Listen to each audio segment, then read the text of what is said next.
तो आज हम कुछ स्रोतों के झरोखे से झांक रहे हैं एक ऐसे शहर में जिसे भारत की आध्यात्मिक राजधानी कहा जाता है, वाराणसी। हाँ, वाराणसी, काशी भी कहते हैं, बनारस भी। बिल्कुल, उत्तर प्रदेश में है ये, गंगा किनारे, और कहते हैं दुनिया के सबसे पुराने लगातार बसे हुए शहरों में से एक है ये। बिल्कुल।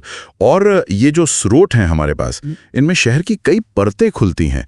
ये सिर्फ मतलब हिंदुओं के लिए ही पवित्र नहीं है। अच्छा। हाँ, बौद्ध और जैन धर्मों के लिए भी इसका खास महत्व है।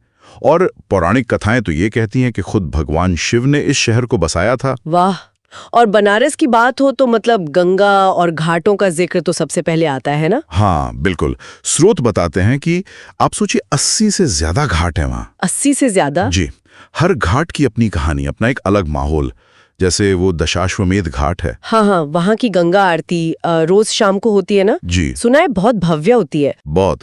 दुनिया भर से लोग आते हैं देखने। और फिर वो मणिकर्णिका घाट भी है। मणिकर्णिका, हाँ, वो तो मुख्य दाह संस्कार घाट है शायद। जी बिल्कुल।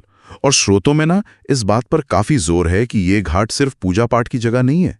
यहाँ जीवन और मृत्यु का चक्र बिल्कुल सामने दिखता है। लोग आते हैं, गंगा में डुबकी लगाते हैं, मानते हैं पाप धुल जाएंगे। और कई लोगों की तो ये आखिरी इच्छा होती है कि उनका दाह संस्कार यहीं हो। हाँ, मोक्ष के लिए, मतलब जन्म मरण के चक्र से मुक्ति। बिल्कुल, यही मान्यता है।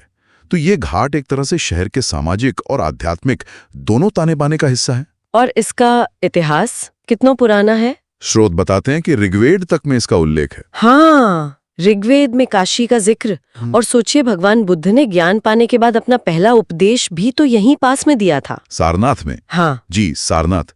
और फिर तुलसीदास जी, जिन्होंने रामचरितमानस लिखी, या संत कबीर, वो भी यहीं रहे। हाँ, उनकी भी ये कर्म भूमि रही। ये शहर हमेशा से मतलब ज्ञान का, दर्शन का, संस्कृत, योग, संगीत, इन सब का केंद्र रहा है। और स्रोत बताते हैं काशी विश्वनाथ मंदिर के बारे में। वो भगवान शिव के 12 ज्योतिर्लिंगों में से एक है। हाँ, बहुत प्रसिद्ध मंदिर है जी। और इसका इतिहास भी बड़ा उतार चढ़ाव वाला रहा है। कई बार टूटा फिर बना। एक तरह से शहर के जीवट का प्रतीक है ये मंदिर। और फिर सारनाथ है, रामनगर किला है, और BHU, बनारस हिंदू यूनिवर्सिटी। हाँ, BHU एशिया की सबसे बड़ी रेसिडेंशियल यूनिवर्सिटीज में से एक है शायद। जी बिल्कुल। ये सब उसी ज्ञान परंपरा की कड़ियां हैं जो सदियों से चली आ रही हैं। अच्छा, और अगर संस्कृति की बात करें तो बनारसी सिल्क साड़ियाँ, इनका तो खैर कोई जवाब ही नहीं। हाँ, वो तो विश्व प्रसिद्ध हैं। लेकिन स्रोत ये भी बताते हैं कि सिर्फ साड़ियां ही नहीं, यहाँ लकड़ी के खिलौने बनाने की कला भी है। पीतल का काम भी बहुत पुराना और बारीक होता है। अच्छा। और संगीत अरे क्या कह लें। हाँ, संगीत का तो गढ़ माना जाता है बनारस। बिल्कुल। स्रोत हमें याद दिलाते हैं कि भारत रत्न पंडित रविशंकर जी, उस्ताद बिस्मिल्लाह खां साहब, हाँ, सितार और शहनाई के जादूगर, जी, इसी शहर की देन है। बनारस घराने की अपनी एक अलग पहचान है। आप वहां जाएं तो महसूस करेंगी, गलियों में, हवा में, मंदिरों की घंटियों और मंत्रों के साथ कहीं ना कहीं संगीत भी घुला रहता है। एक पूरा अनुभव। बिल्कुल, इंद्रियों को जगाने वाला। और अनुभव की बात चली है तो भाई, खाने पीने को कैसे भूल जाए। हाँ, वो तो जरूरी है। स्रोतों में सुबह सुबह की कचौड़ी, सब्जी और जलेबी का जिक्र है। चटपटी टमाटर चाट, लिट्टी चोखा, और पान, बनारसी पान। अरे हाँ, बनारसी पान तो है ही। और वो सर्दियों में मलाइयों मिलती है ना, मुंह में घुल जाने वाली। हाँ, मलाइयों। और गर्मियों में लस्सी और ठंडाई, क्या बात है। सही में। अच्छा, और त्योहारों का रंग तो यहाँ देखने लायक होता है, जैसे देव दीपावली। हाँ, जब सारे घाट दियों से जगमगा उठते हैं। जी, हजारों दिए। वो नजारा तो अद्भुत होता है। और होली की मस्ती भी बनारस की अलग ही होती है। ये सब पढ़ते हुए ना मुझे मार्क ट्वेन की वो बात याद आ रही है। हाँ, वो मशहूर कोट कि बनारस इतिहास से भी पुराना है, परंपरा से भी पुराना है, किंवदंतियों से भी पुराना है, और इन सबके दोगुने से भी ज्यादा पुराना दिखता है। बिल्कुल।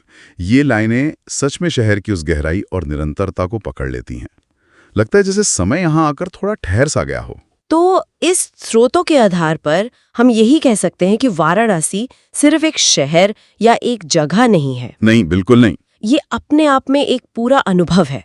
आध्यात्म भी है, संस्कृति है, इतिहास है, जीवन की भागदौड़ है, और साथ में एक अजीब सी शांति भी है। सब कुछ एक साथ। सही कहा आपने। ये शहर जैसे जीवन और मृत्यु, प्राचीन और नया, इन सारे विरोधाभासों को बहुत सहजता से अपने अंदर समेटे हुए हैं। ये भारत की गहरी सांस्कृतिक और आध्यात्मिक जड़ों की एक जीती जागती मिसाल है। बिल्कुल। और ये सब जानने के बाद एक सवाल मन में रह जाता है, स्रोतों में भी शायद इसका इशारा है कहीं ना कहीं, क्या सवाल? कि ये जो बदलती दुनिया है, इतना तेज विकास हो रहा है, क्या इस बदलते वक्त में बनारस अपनी इस खास अनूठी पहचान को ऐसे ही बनाए रख पाएगा या उसे भी बदलना पड़ेगा? ये बड़ा सवाल है और इसका जवाब तो शायद वक्त ही देगा। ये शहर हमेशा से बदलता भी रहा है और टिका भी रहा है। देखना होगा आगे क्या होता है।